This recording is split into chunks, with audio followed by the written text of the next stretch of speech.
네, 정치쇼 토요일 1부는 우리 정치사의 명장면을 되돌아보는 시간을 마련했습니다. 코너명은 응답하라 1987. 네, 1987년도만 얘기하는 것이 아니고요.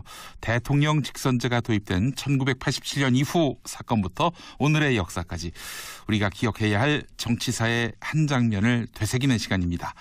거침없는 화법, 엽기수석이라는 깜찍한 별명의 소유자. 하지만 정치의 미래, 한국 정치의 현실을 정확하게 읽고 계신 유인태 전 의원 나오셨습니다. 반갑습니다. 예, 반갑습니다. 예. 자, 또 한 분 계십니다. SBS 보도국의 베테랑 원희디 논설위원 나오셨습니다. 안녕하세요, 원일입니다. 네, 자, 응답하라 1987 저희가 이런 소 제목을 달았는데 제목 잘 달으셨어요. 예, 1987년에 우리 두 분은 뭘 하셨는지부터 한번 여쭤보겠습니다. 기억하시죠? 기억하죠. 그럼 87년을 기억 못하니까. 87년도 민주화운동, 직선제 개헌 투쟁, 박종철, 이한열 두 열사가 또 이제 있었던 우리 곁에서 떠났던 그런 해인데 그때 뭐 하셨어요? 그때 데모 구경하러 다녔죠. 정확히 말씀을 드리면 길거리에서 고생 많이 하셨죠. 수석님은 그때 예. 민주화 투쟁에 이제 일선에 쓰셨던 분이고. 민취협 멤버셨습니까? 아니요, 민취협은 정치인들이 하던 거였고 네. 저야 그때는 정치인이 아니었으니까. 예. 그리고 또 유신 시대에 또 민주화운동 벌이시다 고초를 겪기도 하셨는데 그럼 그 상태는 어떻게 이른바 국민권이 회복되던 그런 때였습니까? 그죠. 공민권이라고 애매하네. 투표권은 있었고요. 예. 여권은 안 나왔고. 여권은 안 나왔고. 그래서 애는 못 나가고 그러던 시절. 절반의 국민이셨군요. 우리 원희디 노설위원님은요? 저도 출국 금지 상태였었어요. 오. 군복무 중이었거든요. 대학교 3학년 마치고 휴학하고 군대를 87년 1월 달에 갔는데 87년 6월 항쟁을 군복을 입고 쳐다봤네요. 그래. 북교의 오판을 막기 위해서. 네. 군에서 멸사복무하셨고요. 네. 자, 우리 유인태 의원님 정치쇼에서 제가 모셔야 한다고 강력하게 주장했습니다. 잘하셨어요. 잘 모셨습니다. 왜냐하면은 정말 한국 정치의 맥을 제대로 짚으시는 분이시고 제가 팟캐스트 하면서 유인태 의원님께 그때 반기문 전 유엔 사무총장이 대선에 나오겠느냐라고 작년 1월 초에 여쭤봤는데 아무도 예측을 안 했을 시점이었는데 못 나옵니다. 이렇게 말씀하셨습니다. 성대모사를 제가 잠깐 잘하셨어요. 그래서 왜냐하면 청와대에서 겪어보셨잖아요. 유인태 의원님이 겪어본 사람 평은 잘하시다고 제가 옆에 보니까 사실은요. 정무수석, 엽기수석이라고 그랬잖아요. 그 별명 저희가 붙여드린 거예요. 저희가 청와대 출입기자 할 때 DJ 정부에서 노무현 정부로 넘어가는 그 시기 정무수석 계셨던 시절에 제가 청와대 출입기자였는데 그때 저희가 정무수석실이 봉숭아학당이라고 그랬었어요. 기억나세요, 의원님? 그 청와대 그 비서동 2층에 있었어요.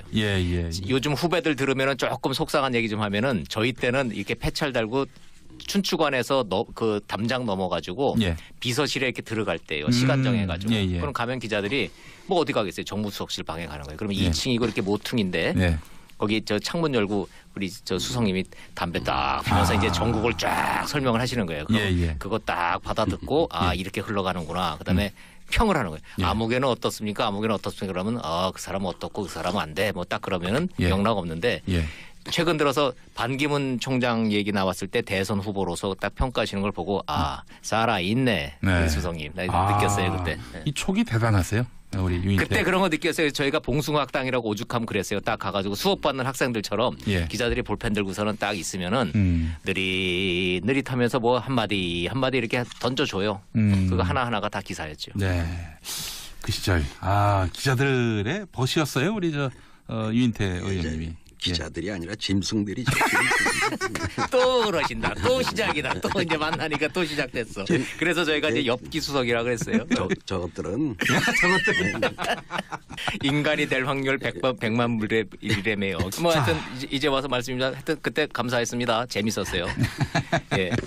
자, 1995년 당시 지방선거 이야기를 한번 해보려고 합니다. 그때 민선일기 자치단체장을 선발하던 때였고 서울에서는 조순시장 그분이 당선되던 때였고요. 그때 유인태 의원님은 어느 캠프에 계셨습니까? 저야 당연히 그때는 저 민주당 현역 의원이었어요. 14대 국회의원이었어요. 예. 네. 서울 지역에. 조순 시장을 탄생시킨 주역이었죠. 예. 그때 유인태 의원님은 그 이제 DJ의 이제 명을 받고 조순 시장을 만든 주역이었고. 그렇죠. 예. 뭐 그렇진 않고 전 동교동이 아니라 네. 주역들은 동교동이 주역이고. 그러다가 사실은 이제 조순 시장 만들어 놓고 네. 얼마 안 있다가 김대중 전 대통령이 정계 복귀하면서 또 크게 또 갈라지지 않았습니까? 근데 뭐 실제로 복귀는 그 후에 하신 게 아니라 조순 시장을 김대중 전 총재, 그땐 총재 아니시지만 김대중 전 총재가 영입한 거죠. 그래가지고 그때 돌아가셨지만 조세영 의원이 원래 서울시장을 하겠다고 그래서 조순 그 교수하고 조세영 씨하고 경선을 하죠. 경선을. 근데 뭐 그때는 완전히 동교동이 지지하면은 뭐 하나만한 경선이니까요. DJ가 내세우면 하는 거죠. 근데 신의 한 수였어요. 지금 생각해 보면 그때 그 산신령이라는 그 기자들의 별명, 그다음에 그 당 유행했던 그 대만 미드, 포청천, 조순 시장, 이거 뭐 신의 한 수였잖아요. 근데 조순 시장이 그 다음에 치러진 선거, 그러니까 김대중 대통령이 그 이제 당선되던 97년 대선에서는 또 저쪽 당에 가서 이회창 후보를 밀지 않았습니까? 대선 후보로 가신 원래는 거니까. 꼭 그쪽으로 가려는 게 아니고 뭐 이쪽의 후보로 좀 추대를 해보려고 제3의 후보로 추대를 해보려고 뭐 그 일 하는데도 저도 좀 뛰어다니고 그랬죠. 95년 지방선거 기억이 납니다. 당시 민주자유당 민자당에서 정원식 후보 국무총리 지냈던 정원식 후보가 나왔었고 무소속의 박찬종 후보가 또 출마해서 빅매치였죠. 그러니까 총리, 부총리, 대선 후보 이 정도 급들은 돼야지 서울시장 후보가 됐을 정도로 일기 선거였기 때문에 치열했었죠. 결국은 이제 DJP 연합이 밀었던 이제 조순 후보가 당선되긴 했지만 개인적으로는 청취자나 저 기억나는 95년 민선시장 일기 그러면 생각나는 건 사실은 삼풍백화점이에요. 그렇습니다. 당선되자마자. 삼풍백화점 무너진 날 현역 시장은 그 기억나시죠? 최병렬 시장이었고요. 그래서 막 현장에 뛰어나왔잖아요. 근데 당선자는 조순 시장이었었잖아요. 그래서 조순 시장 당선되고 난 다음에 사람이 먼저다라는 얘기를 그때 했었는데 요즘 많이 듣던 구호잖아요. 조순 시장 실제로 지하철 타고 다니고 그러셨었어요. 자, 조순이라는 인물 어떻게 생각하게 되셨어요? 제가 기억하기로는 김영삼 정부 출범했을 당시 한국은행 총재였는데 쫓겨났어요. 그렇죠. 그런 YS와의 대척점 때문에 이렇게 차출한 겁니까? 그건 김대중 총재가 하시지 뭐. 전 동교동이 아니라서 그런 건 몰라요. 공천을 김대중 전 총재 영입을 해요. 그렇죠. 말이 영입이지 이제 딱 찍어서 이제 공천 주신 거나 마찬가지인데 지금 와서 생각해 보면 그때 무소속의 박찬종 후보가 워낙 셌어요. 그렇죠. 무서웠던 건 정원식 여당 후보인 정원식 후보가 아니었었고 무서웠던 건 무소속의 박찬종 후보였었죠. 사실 92년도 대선에 출마를 했었고 또 그 전으로 또 CF 무균질 우유 이 CF도 찍어서 이미지가 굉장히 좋았어요. 그랬죠. 이제 양반이 그 바바리 코트를 주로 입고 다녀가지고 그걸 우리 때는 그 바바리 현상이라고 그래. 바바리 코트. 이번에 뭐 안철수 현상처럼 일종의 바바리 코트. 그래가지고 그 양김이 87년에 결국 분열을 하잖아요. 이제 거기에 많이 실망을 하잖아요. 서로. 그러고 나서 이 특히 95년은 또 YS가 3당 합당을 해가지고 진영을 바꿔가고 그러니까 87년에 그 어떤 6월 혁명, 시민혁명의 어떤 그 열광 뭐 이런 것들이 이제 많이 식고 뭐 처음에 13대 국회 때는 국민들이 그래도 전반에는 굉장히 열광을 했어요. 이 국회가 제 역할을 한다. 전부 국회에서 모든 걸 그 여소야대 상황에서 이렇게 타협을 하고 이랬는데 3당 합당 이후에는 이제 국회에서 뭐 예산 아니고 한번 몸싸움하고 뭐 두드리고 뭐 난리가 나거든요. 굉장히 실망할 때 가령 이 정치 불신이 그러니까 그 91년 이후에 굉장히 증폭이 됐을 때 어느 진영에도 양김 어느 진영에도 속하지 않았던 이 뭐 박찬종 뭐 이 정치 불신이 이제 이분들의 어떤 그런 현상을 만들었던. 그러니까 그게 한참 지나서 한 20몇 년 후에 또 나타난 게 안철수 현상이에요. 사실 안철수 현상이라는 게 그 정치 불신이 고조되면 뭔가 이 이 뻘밭에 안 있고 구름 위에 신선처럼 이 떠 있는 사람에 대한 신기루 현상이 있어요. 2007년에 문국현 현상도 같은 맥락인 것 같아요. 같은 맥락인데 이제 그만큼 막 크진 못했죠. 그 두 개에 비하면. 안철수 전 대표는 어떻게 될 것 같으십니까? 아니 저 당이라는 건 무리당자인데 그 무리를 이루고 어느 정도 세를 형성해야 되는데 뭐 계속 사람이 같이 하던 사람이 떨어져 나가잖아요. 그러면 빨리 정치를 접는 게 뭐 본인을 위해서 좋은 거죠. 또 우리 저 수성님한테 또 혼날 또 반론을 또 제시를 좀 해야 되겠어요. 지금 이제 정치권 얘기를 들어보면 지금 이제 안희정 파문 때문에 결국은 싸움은 박원순 안철수 싸움이 빅매치가 될 거다라는 얘기가 이제 또 돌고 있는 거죠. 지금 이제 상황만 놓고 보면 95년 상황 보세요. 여도 싫고 야도 싫고라고 하는 중간에 회색지대에 있는 사람들이 40%가 넘었잖아요. 그때 결국은 그 박찬종 후보가 그 바람 타고서 쭉 올라갔던 거 아닙니까? 저는 지금 와서 생각해 보면 조순 후보가 그때 이겼던 거는 DJP 연합 공천 사실상의 JP의 안목하에 DJ가 찍었기 때문에 지금 잘못 알고 계시요. 짐승이 잘못 알고 있어요. 그러니까 그 DJP 연합 이후라는 게 아니고 DJP 연합은 97년에 된 거고 그렇죠. 조순 후보가 선거 치를 때 95년이에요. 이때는 JP하고는 아무 관계 없어요. 아니 충청권 표가 중간에 있었던 충청평 표가 결국은 저희 박찬종과 저기 사이에 왔다 갔다 하다가 조순으로 몰리면서 42%가 됐다. 왜냐하면 생각을 해보세요. 서울시장 후보에서 42% 얻었지 않습니까? 조순 후보가. 그게 DJ표, 이른바 호남표만 가지고 42% 됐을까요? 저는 지금 생각해보면 그거는 좀 아닌 것 같아요. 당시에도 JP가 YS하고 결별한 상태 아니었습니까? 그렇죠. 근데 어쨌든 뭐 거기서는 뭐 저기 JP는 뭐 전혀 조순 시장을 뭐 따로 후보를 지지하거나 그러지는 않았죠. 않았죠. 네, 그러진 않았죠. 당시 자민련에서 무슨 후보를 낸 충청권 표가 갈 데가 없었다라는 얘기인데 그런 일은 제가 없었고. 지금 이제 말씀드린 거는 이제 안철수 자체가 이제 죽은 카드다. 이제 안철수 후보가 서울시장 나와봐야 뭐 소용없다. 몇 표나 없겠느냐 이런 전망에 대해서 조금 얘기가 좀 달라지는 분위기 아닌가요? 어떻게 보세요? 그래서 그 전망은 내가 잘 모르겠는데 이제 안철수 지금 전 대표인가요? 지금 좀 이 정치를 시작하고 지금까지 행보를 보면 이 정치에는 이 적응 못할 사람이다. 적성이 안 맞는다. 다시 원래 가서 뭐 이 컴퓨터 바이러스 개발하고 자기 큰일 났다. 그게 우리 수성님한테 낙제점 받고선 살아남은 사람이 없어요. 저는 이 잘못 들어왔다 이 뻘밭에 뻘밭에 적응을 못하는 사람이다. 우선 보세요. 그 정치 시작할 때 뭐 멘토가 300명이니 하던 분들 중에 지금 누가 남아 있어요. 네, 그건 그래요. 또 주변에 사람이 그 후에 젊은 참모들도 다 떨어져 나가거든요. 우선 당장 지난 대통령 선거 때 그 핵심 참모들도 거의 다 떨어져 나갔어요. 실은 기성의 어떤 그 정치 문화에 길들여지지 않는다고 그 사람에게 가능성이 없느냐? 그건 아니지만, 근데 안철수 대표가 뭔가 그걸 상쇄할 수 있는 그 장점을 보여주지 못하고 있다. 그러니까 그 사람은 연구실 체질이라고요. 혼자서 연구실에서 연구하는 게 맞지. 그럼 대표님, 그럼 의원님, 그 정치 근육이 부족하다 이 말씀 같은데 어떻게 해야 정치를 할 수 있는 겁니까? 아니 어떻게 해야라기보다는 안철수 전 대표의 결핍이라고 보시는 부분과 오늘 주제가 뭐 안철수 아닌데 아니 뭐 나오기 괜히 뭐 그것도 제가 하면 험한 말 많이 나오기 때문에 이번 통합 과정도 보세요. 저 별로 유승민 대표는 그렇게 통합에 그렇게 큰 관심이 없었대요. 그런데 그 뭐 극중주의니 해가지고 가운데서 만나자고 그런 게 아니라 가버린 거 아니에요. 우선 국민의당이 지난번에 선거에서 저만한 득표를 한 거는 안철수 현상을 지지했던 사람들의 지지를 받아서 저렇게 의석을 얻은 게 아니에요.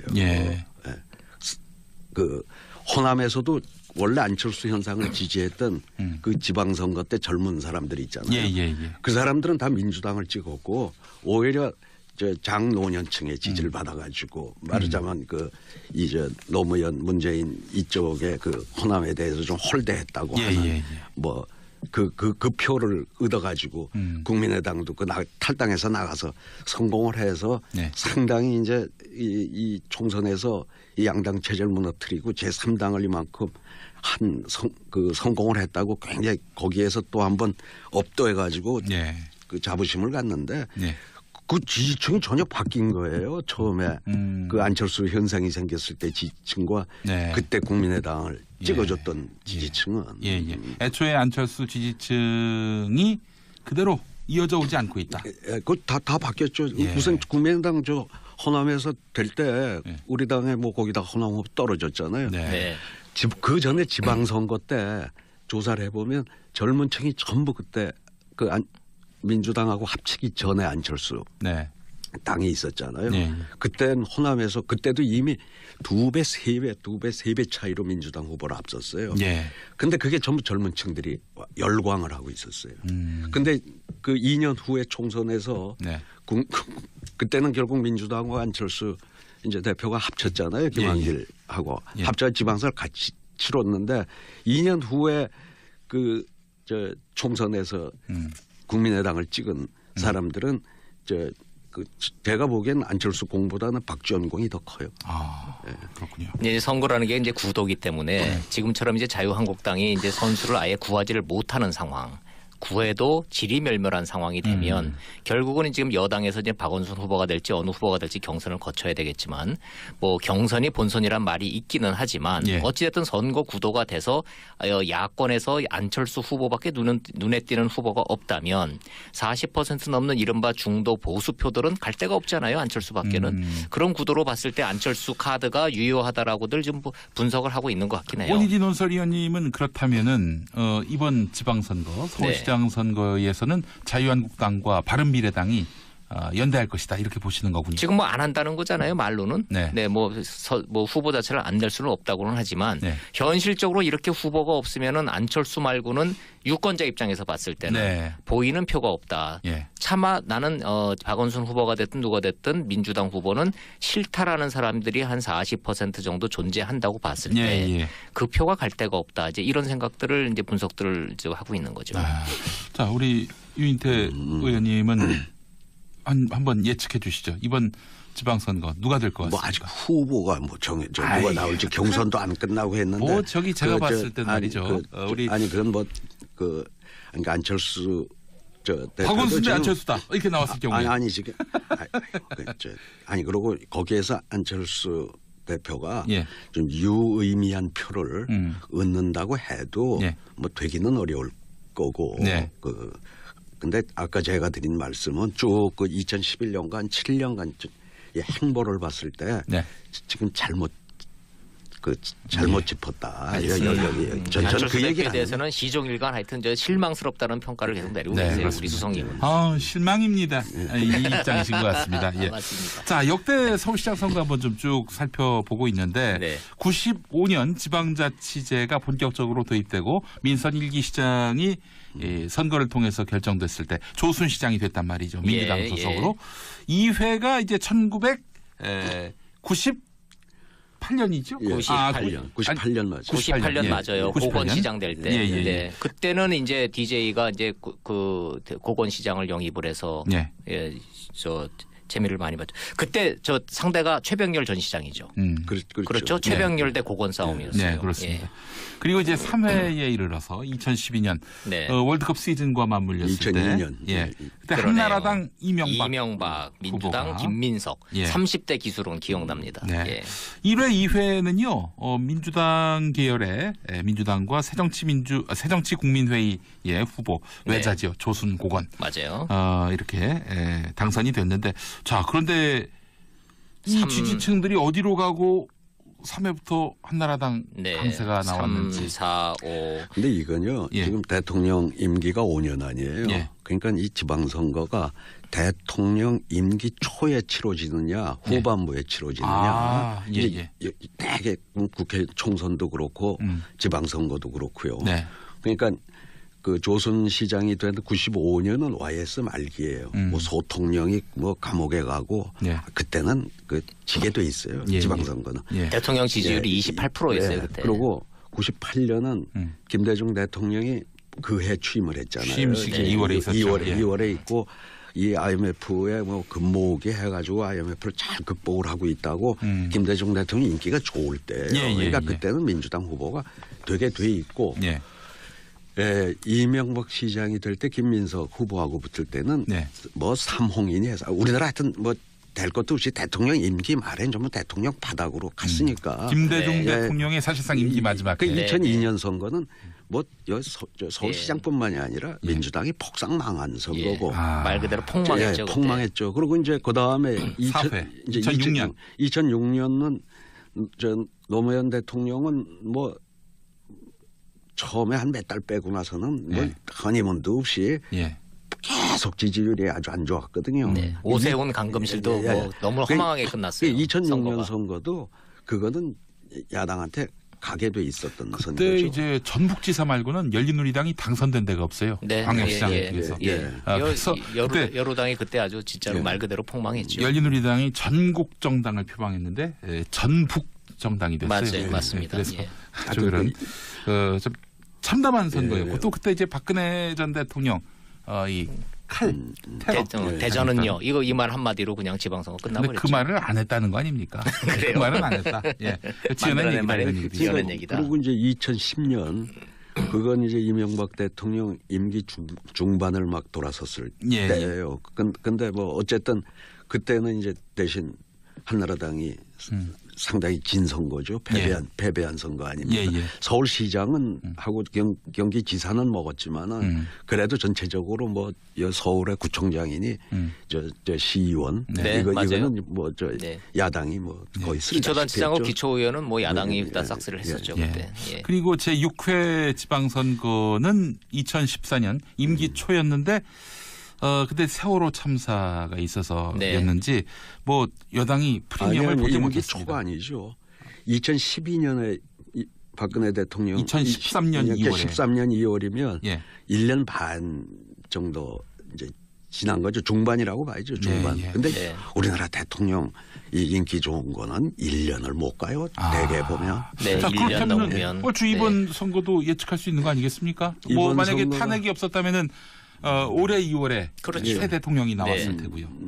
그렇다면은 새 대통령이 속한 여당이 아무래도 강세를 띌 것으로 예측할 수 있는 것이고요. 대통령 지지도하고 대충 같이 간다고 봤을 때 지금 현재 한 70% 정도 유지하고 있고 남북관계 잘 풀리고 있고 이런 분위기로만 놓고 보면 지방선거 뭐 지금 저 자유한국당 입장에서는 이래가지고 치르겠느냐는 거고요. 아니 정치인들 움직이는 거 보면 딱 알잖아요. 그렇죠. 세상에 정치인들이 당대표가 다니면서 후보 좀 나오라고 이렇게 구걸하는 한 적이 어디 있습니까? 자, 전부 다 저 왜 공천 안 주냐고 난리가 나야지 정상인 건데 지금은 아무도 안 한다는 거 아니에요.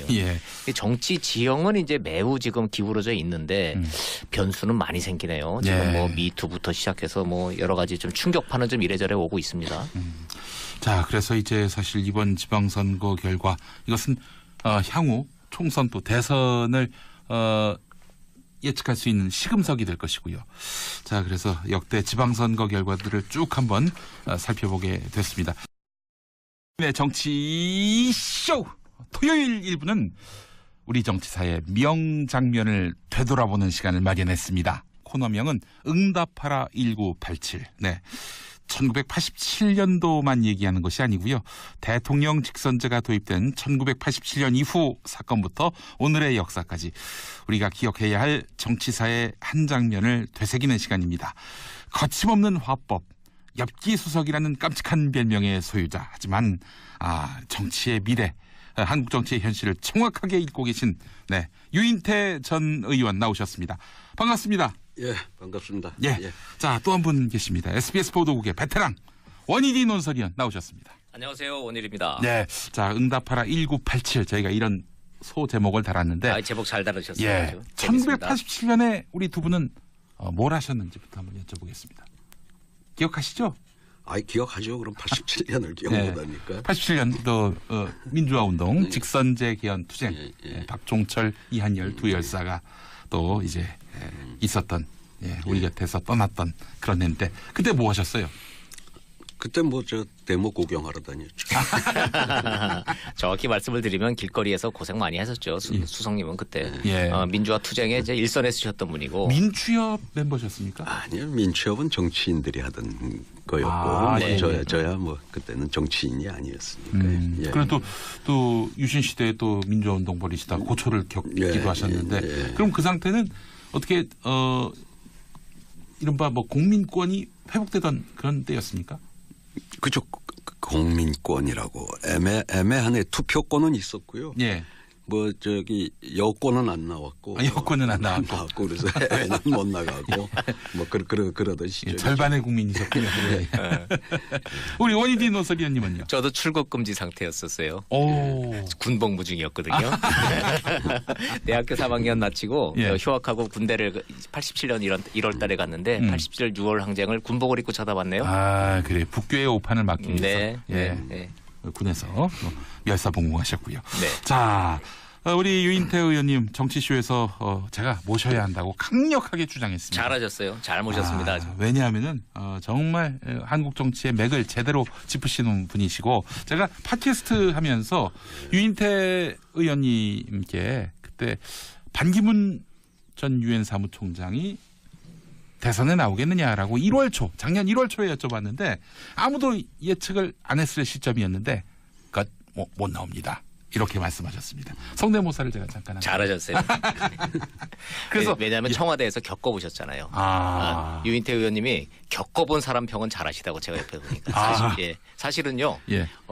정무수석 엽기수석이라고 그랬잖아요. 그 별명 저희가 붙여드린 거예요. 저희가 청와대 출입기자 할 때 DJ 정부에서 노무현 정부로 넘어가는 그 시기 정무수석 계셨던 시절에 제가 청와대 출입기자였는데 그때 저희가 정무수석실이 봉숭아학당이라고 그랬었어요. 기억나세요, 의원님? 그 청와대 그 비서동 2층에 있었어요. 요즘 후배들 들으면 조금 속상한 얘기 좀 하면은 저희 때는 이렇게 폐찰 달고 춘추관에서 그 담장 넘어가지고 비서실에 이렇게 들어갈 때요. 시간 정해가지고. 그럼 가면 기자들이 뭐 어디 가겠어요? 정무수석실 방에 가는 거예요. 그러면 2층이고 이렇게 모퉁인데 거기 저 창문 열고 우리 저 수석님이 담배 딱 피면서 이제 전국을 쫙 설명을 하시는 거예요. 사람이 먼저다라는 얘기를 그때 했었는데 요즘 많이 듣던 구호잖아요. 조순시장 실제로 지하철 타고 다니고 그러셨었어요. 자, 조순이라는 인물 어떻게 생각하게 되셨어요? 제가 기억하기로는 김영삼 정부 출범했을 당시 한국은행 총재였는데 쫓겨났어요. 그렇죠. 네. 그런 YS와의 대척점 때문에 이렇게 차출한 겁니까? 그건 김대중 총재가 하시지 뭐. 전 동교동이 아니라서 그런 건 몰라.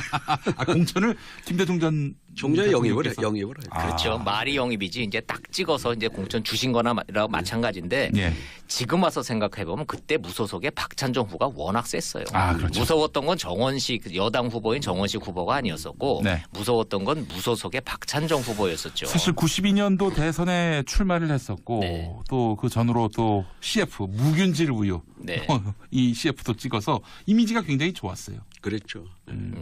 이제 양반이 그 바바리 코트를 주로 입고 다녀가지고 그걸 우리 때는 그 바바리 현상이라고 그래. 바바리 코트. 이번에 뭐 안철수 현상처럼 일종의 바바리 코트. 그래가지고 그 양김이 87년에 결국 분열을 하잖아요. 이제 거기에 많이 실망을 하잖아요. 서로. 그러고 나서 이 특히 95년은 또 YS가 3당 합당을 해가지고 진영을 바꿔가고 그러니까 87년에 그 어떤 6월 혁명, 시민혁명의 어떤 그 열광 뭐 이런 것들이 이제 많이 식고 뭐 그 처음에 13대 국회 때는 국민들이 그래도 전반에는 굉장히 열광을 했어요. 이 국회가 제 역할을 한다. 그 뭐 전부 국회에서 모든 걸 그 여소야대 상황에서 아니라 조순시장을 김대중 전 총재 그땐 총재 아니시지만 김대중 전 총재가 영입한 거죠. 그래가지고 그때 돌아가셨지만 조세영 의원이 원래 서울시장을 하겠다고 그래서 조순 그 교수하고 조세영 씨하고 경선을 하죠. 경선을. 근데 뭐 그때는 완전히 동교동이 지지하면은 뭐 하나만한 경선이니까요. DJ가 내세우면 하는 거죠. 근데 신의 한 수였어요. 지금 생각해 보면 그때 그 산신령이라는 그 기자들의 별명, 그다음에 그 당 유행했던 그 대만 미드, 포청천, 조순시장, 이거 뭐 신의 한 수였잖아요. 근데 조순시장이 그 다음에 치러진 선거, 그러니까 김대중 대통령이 그 이제 당선되던 97년 대선에서는 또 저쪽 당에 가서 이회창 후보를 밀지 않았습니까? 대선 후보로 가신 원래는 거니까. 꼭 그쪽으로 가려는 게 아니고 뭐 이쪽의 후보로 좀 추대를 해보려고 제3의 후보로 추대를 해보려고 네. 뭐 그 일 하는데도 저도 좀 뛰어다니고 그랬죠. 예.